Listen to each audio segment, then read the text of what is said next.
Si je devais vous expliquer c'est quoi un ensemble ouvert en utilisant des mots de tous les jours, je dirais que c'est un ensemble qui est tel que si je suis situé à n'importe quel point de cet ensemble-là, je suis toujours capable de bouger un petit peu dans chaque direction sans jamais sortir de l'ensemble. Alors, dans cette capsule, on va voir précisément mathématiquement comment est-ce qu'on décrit cette relation-là. Et on verra que le concept clé, c'est celui de boule ouverte qu'on vient de voir à la capsule précédente. Donc, la définition fondamentale, c'est la suivante. On va commencer avec un ensemble dans Rn. Okay? Donc, N peut être n'importe quoi ici. On a un ensemble qui est dans Rn. Puis, on va définir qu'est-ce que ça veut dire pour que cet ensemble-là soit ouvert. Donc, l'ensemble est ouvert si, pour chaque point ou élément de l'ensemble U majuscule, il existe un nombre réel positif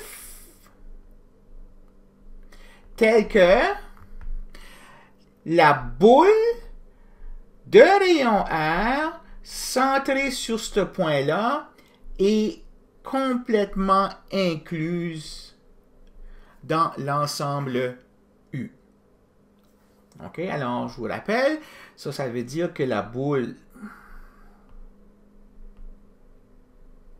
ouverte de rayon R centré sur le point U est complètement incluse dans U. Alors, c'est comme un genre de défi. Le R, ici, là, il va dépendre en général du U. Donc, dépendra en général du U. Alors, c'est comme un genre de défi. Vous me donnez un point U dans l'ensemble U. Moi, je dois être capable, ensuite, après vous m'avez donné le point U, je dois être capable de trouver un rayon positif tel que si je centre une boule avec ce rayon-là sur le point U, cette boule-là sera complètement dans U. OK? Alors, ça va être le premier de plusieurs définitions qu'on va voir comme ceci, qui sont de la forme d'un défi. Vous me donnez quelque chose, puis moi, en conséquence, je choisis quelque chose d'autre en fonction de ce que vous m'avez donné. OK. Alors, donc c'est ça le concept d'un ensemble ouvert. On va l'illustrer avec quelques exemples.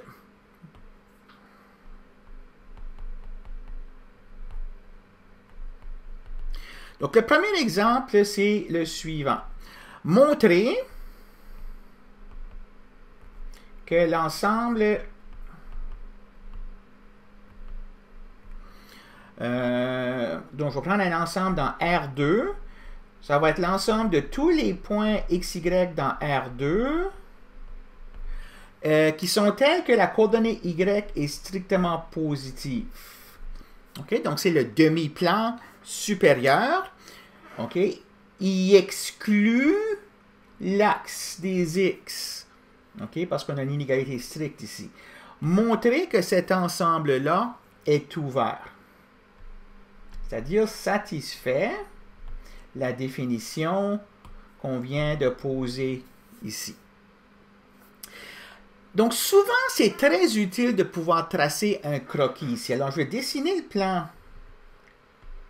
XY. Donc, l'ensemble U en question, c'est, comme je disais, c'est le demi-plan positif supérieur. Il exclut l'axe des X. Alors, c'est ça mon ensemble U.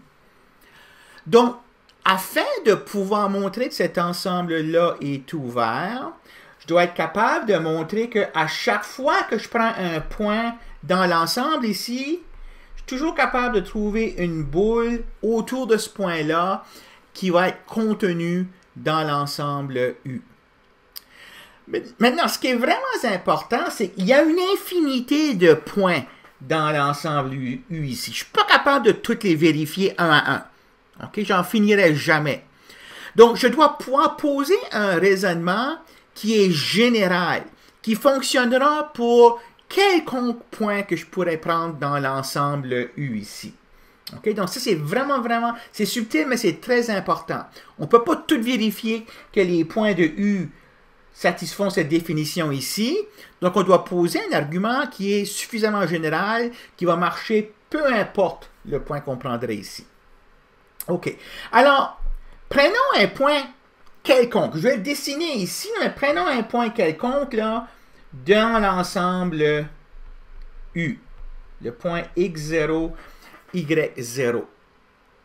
Donc, on va commencer par la solution en disant ceci. Donc, prenons un point x0, y0 dans U quelconque. OK? Alors, il y a juste une chose que nous puissions dire avec certitude concernant ce point-là. Le fait que ce point-là appartienne à U, ça veut dire que ce point-là doit satisfaire cette définition ici. Ça veut dire que la seule chose que je peux dire avec certitude à propos du point x0, y0 est que la coordonnée y0 est strictement positive. C'est la seule chose que je peux dire, la chose la plus générale que je puisse dire. OK? Alors, il en suit que y0 doit être strictement positif. Très important. C'est la seule chose qu'on peut dire avec certitude. Maintenant, comme je disais, c'est un défi. Vous m'avez donné un point, x0, y0. Okay? Maintenant, le y0, je sais que c'est une quantité qui est positive. Maintenant, c'est à moi de choisir, de trouver un rayon, une valeur de R, qui est telle que si je traçais une boule avec ce rayon-là, autour du point x0, y0, je ne sortirais pas de l'ensemble U. La boule serait complètement contenue dans l'ensemble U. Okay? Alors, il y a plusieurs choix possibles. J'en dessine un choix ici. Okay? Je pourrais aussi choisir ça. Je pourrais choisir ça. Okay? Donc, il n'y a pas une réponse unique. Il suffit qu'on puisse en trouver une qui fonctionne. OK? Alors, c'est là que notre intuition, on peut juste se baser sur notre intuition ici. De là, l'avantage d'avoir tracé un dessin. Donc, si on y pense un peu, je regarde, OK, c'est quoi le plus proche, le point le plus proche entre ce point ici et puis le point où tu sortirais de l'ensemble U? C'est ici, hein? Donc, si je m'arrange de telle sorte que le rayon est plus petit que cette distance ici, je devrais être correct. Je ne déborderai pas à l'extérieur de l'ensemble U. Donc, prenons par exemple, OK, on sait c'est quoi cette distance ici. Cette distance-là, c'est y0. Donc, prenons par exemple R égale à la moitié de y0. Donc, posons, prenons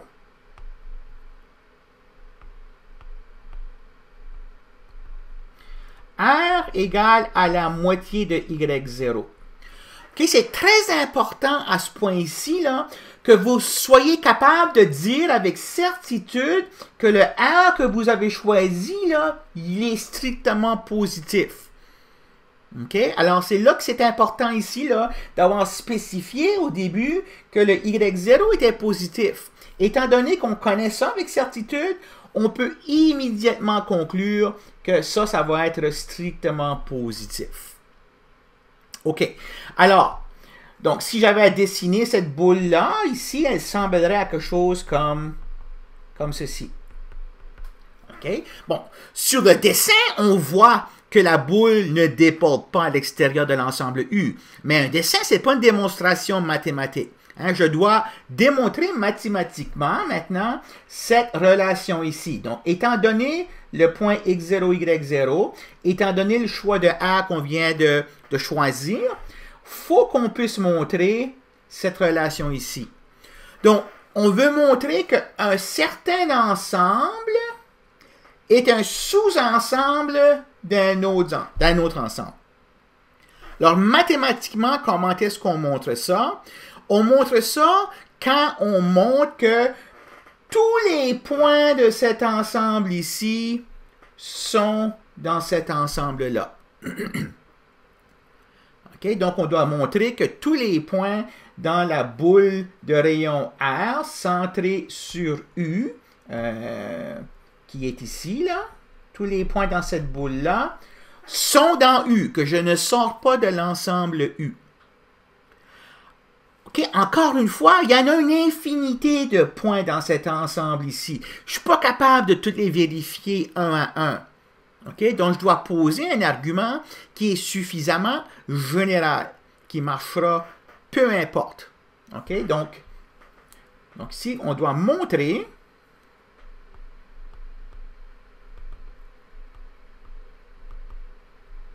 que la boule centrée sur le point x0, y0 de rayon y0 sur 2 est dans l'ensemble U.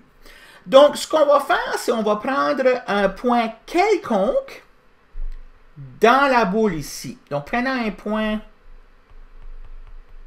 xy quelconque dans la boule de rayon y0 sur 2. Alors, soit xy, un point quelconque de l'ensemble by0 sur 2, x0, y0. OK, donc le quelconque est très important ici. La seule chose qu'on peut donc dire avec certitude, c'est que la distance entre xy et x0, y0 est strictement plus petite que r. C'est ce que ça veut dire, appartenir à cette boule-là. Hein, on l'a défini en termes d'une distance qui est plus petite que la valeur de r. Donc, la seule chose que je puisse dire avec certitude, c'est que la distance entre xy et x0, y0 est plus petite que r, que je vous rappelle, on a pris ici comme 1/2 y0. Alors maintenant, c'est à moi de prendre cette relation ici, que l'on sait qui est vraie, puis d'arriver à montrer que cela implique que le point xy est dans U. Donc, ça veut dire quoi que le point xy est dans U? Hein? Ça veut dire que la coordonnée y ici doit être strictement positive. Il faut que j'arrive à montrer ça à partir de ceci. Donc, continuons d'écrire qu'est-ce que ça veut dire ceci. Ça veut dire que la racine carrée de x0, x moins x0 au carré, plus y moins y0 au carré est plus petite que r. Donc, je vais mettre ici 1/2 y0. Mais je fais une petite remarque à côté ici, là. C'est toujours vrai que y moins y0 au carré est plus petit que y moins y0 au carré plus x moins x0 au carré. Peu importe qu'est-ce que je prendrais comme x, x0, y, y0, ça c'est toujours vrai ici. Pourquoi? Parce que je prends cette quantité ici, qui est des deux côtés de l'inégalité, et puis j'ajoute une quantité positive ici. Donc ça, c'est une inégalité là, vraie. Okay? Peu importe c'est quoi je prendrais comme x, x0, y, y0, ça c'est toujours vrai. qui fait de telle sorte que quand je prends la racine carrée des deux côtés, j'ai toujours une inégalité qui est vraie.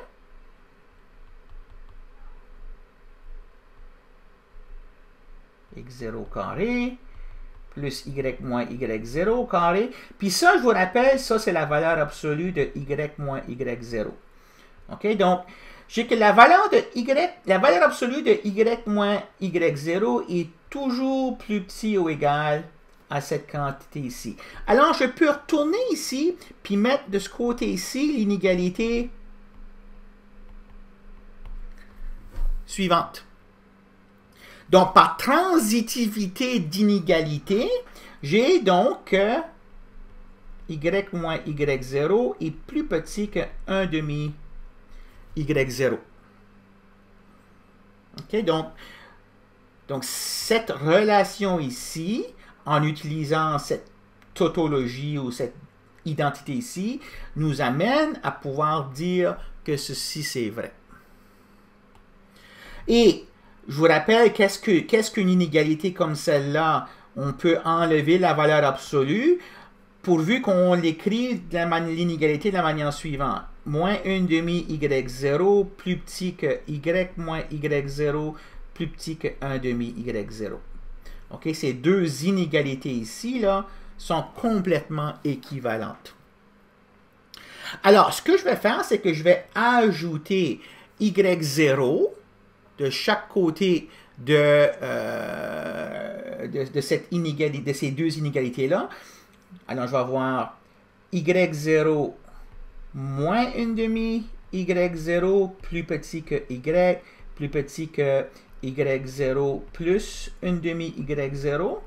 Et puis, je vais me servir de ce côté ici.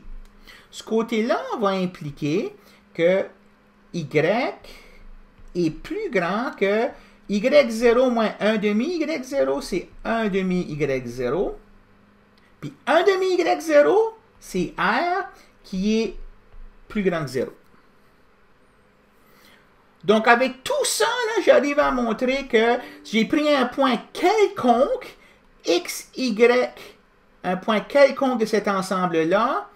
Alors, il en suit par cette logique ici que la coordonnée y doit être positive, ce qui me permet de dire que le point x, y doit appartenir à U. Donc, j'ai posé un argument complètement général qui m'a permis de conclure que tout point de cet ensemble ici est un point de cet ensemble-là.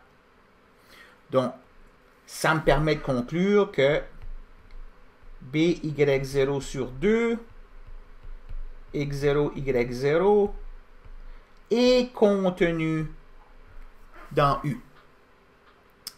Puis ça, ben, c'est vrai, peu importe le point X0, Y0 que j'aurais choisi au départ. Okay? J'ai commencé en prenant un point ici quelconque. Je n'ai pas spécifié il était quoi ce point X0, Y0 là. Juste qu'il est dans U. OK? Puis peu importe le point qu'on va prendre dans U, tout ce raisonnement ici est valide. Donc ça, c'est vrai.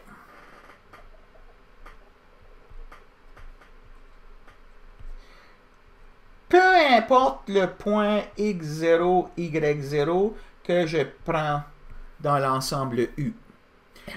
Ça me permet donc de conclure que la définition que j'ai posée ici est vérifiée pour cet ensemble-là. OK? Alors, ça me permet de conclure que l'ensemble U est ouvert.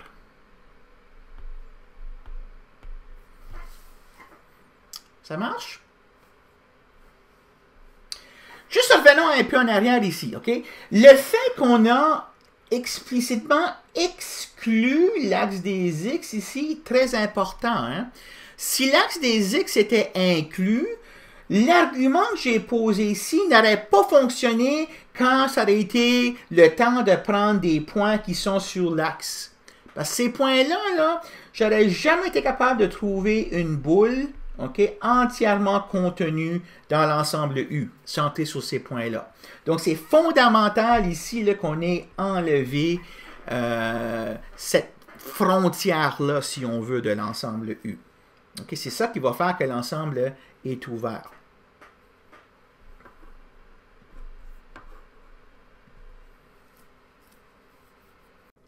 OK.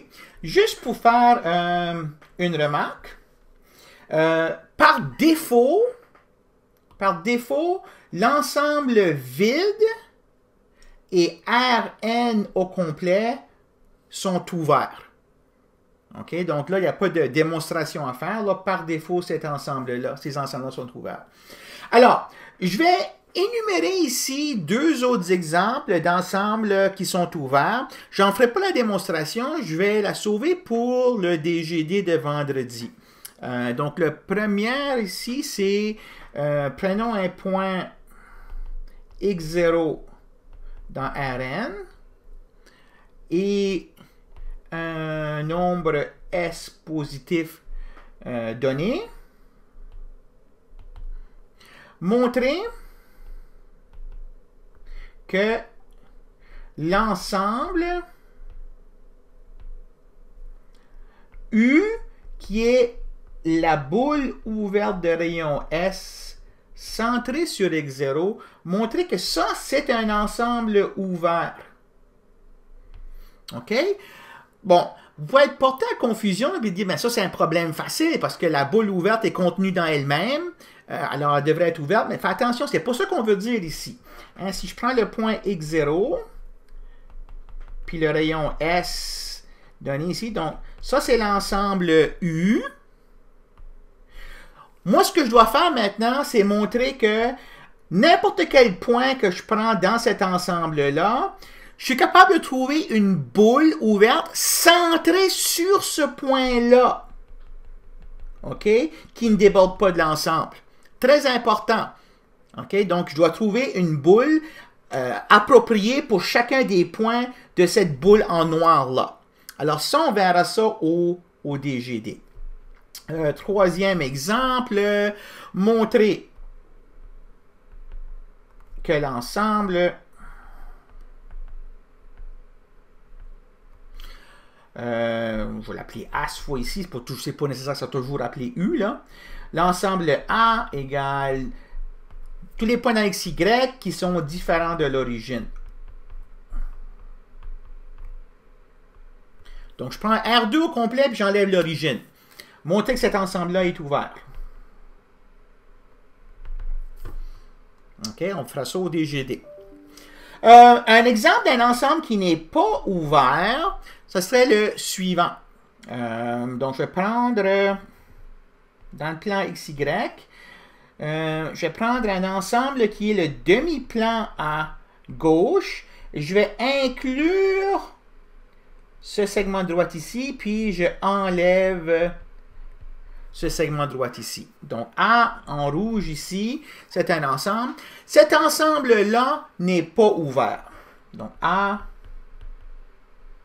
n'est pas ouvert. OK? Donc, on pourrait mettre les choses rigoureuses ici, mais juste pour vous indiquer comment ça fonctionne. Pour que l'ensemble soit ouvert, vous devriez être en mesure de pouvoir encercler tout point de l'ensemble A avec une boule qui reste dans A. OK?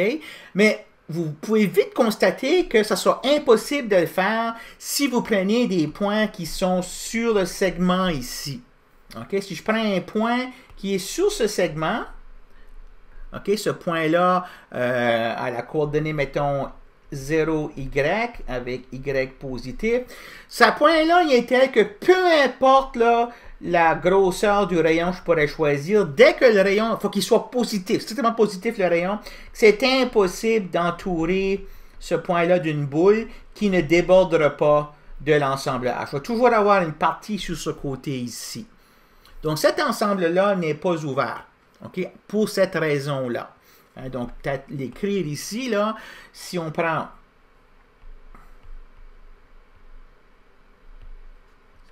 0Y » dans A, avec Y positif.